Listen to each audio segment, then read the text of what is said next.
नमस्कार, झारखंड के संध्या समाचार में आप सभी का स्वागत है। चलिए जानते हैं आज की दिन भर की मुख्य बड़ी खबरों को। पहली बड़ी खबर की बात करें तो रांची पहुंची कोरोना वैक्सीन की पहली खेप। 16 को झारखंड के लगभग 13,000 लोगों को लगेगा कोरोना टीका। कोरोना वैक्सीन की पहली खेप पुणे से रांची पहुंच चुकी है। पहले चरण में 1662 ऑयल वैक्सीन रांची पहुंची है, यानी कुल जो है 1,66,200 डोज वैक्सीन। एनएचएम परिषद से इसे आज ही राज्य के सभी जिलों को उपलब्ध कराया जाएगा। बता दें कि पहले चरण में 1,31,000 हेल्थ वर्कर्स को टीका लगना है। टीकाकरण के पहले दिन जो है 12,900 यानी लगभग 13,000 लोगों को टीका लगाने का लक्ष्य रखा गया है। इसमें रांची के लिए जो है 18,970 डोज दिया गया है। 16 जनवरी को टीकाकरण शुरू हो जाएगा। वैक्सीन वैन के जरिए सभी जिलों तक पहुंचाया जाएगा। वैक्सीन को बिरसा मुंडा एयरपोर्ट से जो है एनएचएम वेयर हाउस तक पहुंचाने के लिए स्वास्थ्य विभाग की टीम ने जो है इंस्टॉलेशन वैन तैयार कर रखी थी। वैक्सीन आने के बाद इसे जो है वैन में रखकर स्वास्थ्य विभाग द्वारा एनएचएम वेयर हाउस पहुंचाया गया। अगली बड़ी खबर की बात करें तो हेल्थ मिनिस्टर लगवाएंगे पहला टीका। बन्ना गुप्ता ने कहा कि हेल्थ वर्कर्स के मन की शंकाओं को दूर करने के लिए लगवाएंगे टीका। 15 दिन बाद आएगी वैक्सीन की दूसरी खेप। झारखंड के हेल्थ वर्कर्स मिनिस्टर जो है बन्ना गुप्ता ने कहा कि 16 जनवरी को कोविड का पहला टीका वे लगवाएंगे। उन्होंने कहा कि हालांकि स्वास्थ्य कर्मियों ने कोविड के दौरान हर डग को त्याग कर जो है अपना श्रेष्ठ प्रदर्शन किया है, जिसका नतीजा यह है कि झारखंड कोविड से लड़ने में श्रेष्ठ है। अपने आवास पर आयोजित प्रेस कॉन्फ्रेंसिंग में हेल्थ मिनिस्टर ने कहा कि विभाग का कप्तान होने के नाते मेरा दायित्व है कि अगर किसी भी स्वास्थ्य कर्मियों के मन में जरा सा भी डर है तो उसे दूर कर दूं। हेल्थ मिनिस्टर ने कहा कि बुधवार को वैक्सीन की पहली खेप आ गई है और 15 दिन बाद जो है दूसरी खेप झारखंड आ जाएगी। बन्ना गुप्ता ने कहा कि पहली खेप में जो है कोविशील्ड के 1,66,000 डोजेज झारखंड को दिया गया है। इसमें 1,31,000 जो चिन्हित हेल्थ वर्कर्स को दिया जाएगा। इसके अलावा बाकी जो है बचे 35,000 डोजेज आर्मी के जवानों को दिए जाएंगे। ये रामगढ़ और रांची के नामकुम स्थित जो है सेना के कैंपों में इसकी जो है जरूरत के हिसाब से भेजा जाएगा।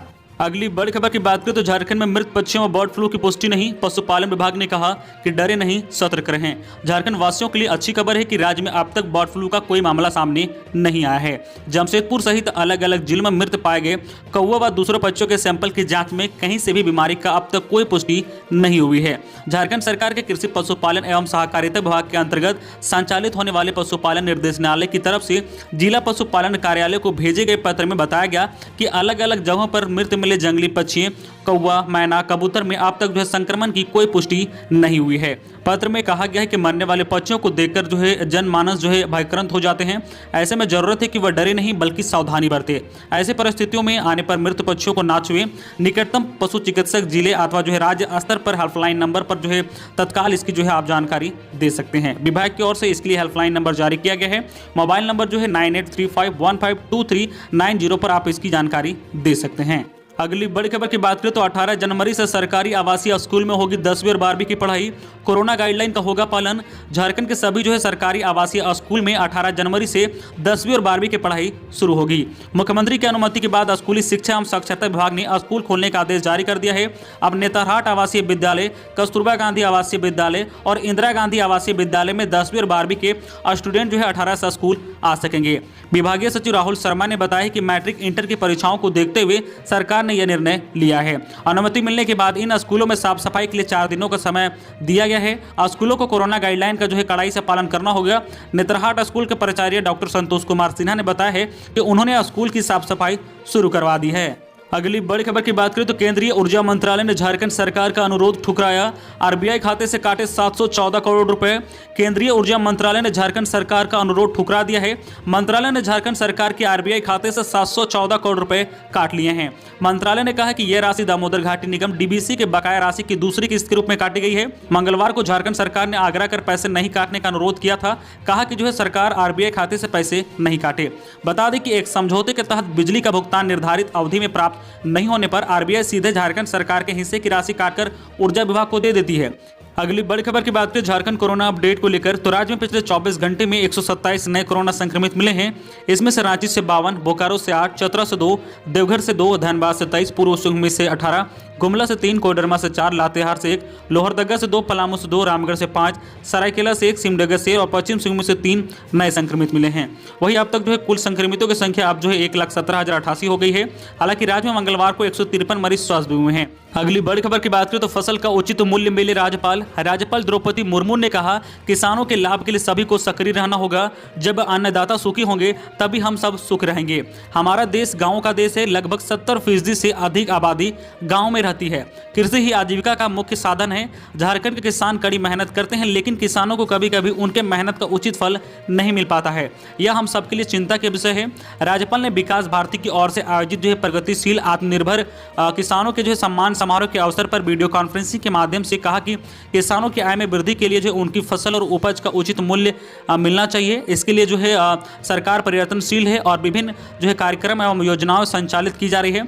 उन्होंने कहा कि किसानों को बेहतरीन कृषि डायरी और मनोउत्पाद और कृषि आधारित लघु एवं कुटीर उद्योग से संबंधित उच्चतम तकनीक की जानकारी देने के साथ साथ मुर्गी पालन, मछली पालन, बकरी पालन आदि के क्षेत्र से भी जोड़ने के लिए जागरूक किया जा रहा है। अगली बड़ी खबर की बात करें तो उग्रवादियों की धमक से दहशत। लोहरदगा में पीएलएफआई ने लगाया बैनर, लिखा पुलिस फर्जी मुठभेड़ करना बंद करे। शहर के बीचों बीच घनी आबादी वाले क्षेत्र में प्रतिबंधित उग्रवादी संगठन People's Liberation Front of India ने बैनर लगा दिया है। लोगों को इसकी जानकारी बुधवार की सुबह हुई। उग्रवादियों ने बैनर में लिखा है कि पुलिस फर्जी मुठभेड़ करना बंद करे। बैनर लगाने की सूचना मिलने के साथ ही इलाके में दहशत का माहौल है। गुंदरी बाजार स्थित ठाकुरबाड़ी घनी आबादी वाला इलाका है। ऐसे क्षेत्र में उग्रवादियों की यह हरकत सुरक्षा व्यवस्था पर सवाल खड़े कर रहे हैं। इधर उग्रवादियों द्वारा लगाए गए बैनर में पीएलएफआई जिंदाबाद और पूंजीवाद समानतावाद मुर्दाबाद के नारे लिखे हुए हैं। पुलिस फर्जी मुठभेड़ करना बंद करे, पुलिस की मुखबिरी करना बंद करे। पर बैनर लगाए जाने की सूचना लोहरदगा पुलिस को मिली तो इसे कब्जे में ले लिया गया है। पुलिस निरीक्षक साहब थाना प्रभारी मंटू कुमार ने कहा कि बैनर लगाने वालों की खैर नहीं, वे जल्द ही पकड़े जाएंगे। अगली बड़ी खबर की बात करें तो धोनी की कड़कनाथ मुर्गियों पर बर्ड फ्लू का संकट। जिस पोल्ट्री फार्म में दिया था चूजों का ऑर्डर, वहां मिला वायरस। मध्य प्रदेश में लगातार बर्ड फ्लू का दायरा बढ़ता जा रहा है। अब तो झाबुआ के कड़कनाथ पर भी बर्ड फ्लू का साया मंडराने लगा है। यहाँ के कड़कनाथ में भी बर्ड फ्लू की पुष्टि हुई है। इसके चलते संक्रमित क्षेत्र में आगामी 3 माह तक के लिए कुकड़ू के व्यापार और परिवहन पर रोक लगाई गई है। आपको बता दें कि यहाँ के 2000 चूजों का ऑर्डर तो महेंद्र सिंह धोनी नहीं दिया था। आधिकारिक तौर पर मिली जानकारी में बताया गया है कि झाबुआ जिले के ग्राम रूड़ीपाड़ा में कड़कनाथ मुर्गी में NH5N वायरस मिला है। झाबुआ कलेक्टर रोहित सिंह को भारत सरकार के बर्ड फ्लू एक्शन प्लान 2021 के अनुसार निस्तारण चारा, दाना, अंडे आदि को नष्ट और प्रभावित स्थलों को सैनिटाइजर और डिसइंफेक्टेड करने का निर्देश दिया गया है। अगली बड़ी खबर की बात करें तो 8वीं कक्षा तक के बच्चों का होगा ओपन बुक एग्जाम। राज्य के सरकारी विद्यालयों में कक्षा 1 से 8 तक पढ़ने वाले लगभग 40 लाख बच्चों का माध्यमिक मूल्यांकन किया जाएगा। इसके जरिए प्राथमिक शिक्षा निर्देशालय द्वारा मंगलवार को सभी जिलों को पत्र जारी कर निर्देश दिया गया है। इसकी प्रक्रिया 15 जनवरी से शुरू होगी। बच्चों का मूल्यांकन ओपन बुक एग्जाम के आधार पर होगा। बच्चों को प्रश्न पत्र उनके घर तक पहुंचाया जाएगा। प्रश्न पत्र राज्य स्तर से जिला और प्रखंड व संकुल केंद्र को व्हाट्सएप ऐप के माध्यम से उपलब्ध कराया जाएगा। पदाधिकारी इसकी छायाप्रति विद्यालय को उपलब्ध कराएंगे। विद्यालय द्वारा आकलन पत्र बच्चों को दिया जाएगा। बच्चे अपनी सुविधा अनुसार इसे हल करेंगे। आकलन पत्र विवरण करने से पूर्व यह सुनिश्चित करने को कहा गया है कि बच्चों को ज्ञान सेतु अभ्यास पुस्तिका मिल गई हो। परीक्षा अभ्यास पुस्तिका के आधार पर होगी। अगली बड़ी खबर की बात करें तो बीएसएफ में नौकरी के नाम पर ठगी करने वाले छात्र को पुलिस ने फिल्मी अंदाज में किया गिरफ्तार। आधिकारिक बनकर बीएसएफ में नौकरी दिलाने के नाम पर लाखों की ठगी करने वाले रत्नगर के रहने वाले मानवराज शर्मा को बोकारो पुलिस ने मंगलवार दोपहर में लोकल पुलिस की मदद से कोतवाली चौक से गिरफ्तार कर लिया है।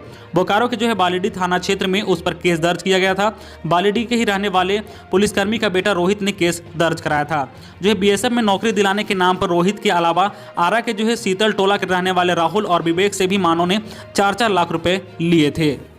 तो ये थी आज की झारखंड की टॉप बड़ी खबरें। इसी तरह झारखंड की हर छोटी बड़ी खबर देखने के लिए आप हमारे चैनल न्यूज झारखंड चैनल को सब्सक्राइब करके बेल आइकन प्रेस कर दीजिए, जिससे आपको झारखंड की हर छोटी बड़ी खबर का अपडेट अब तक पहुंचता रहे।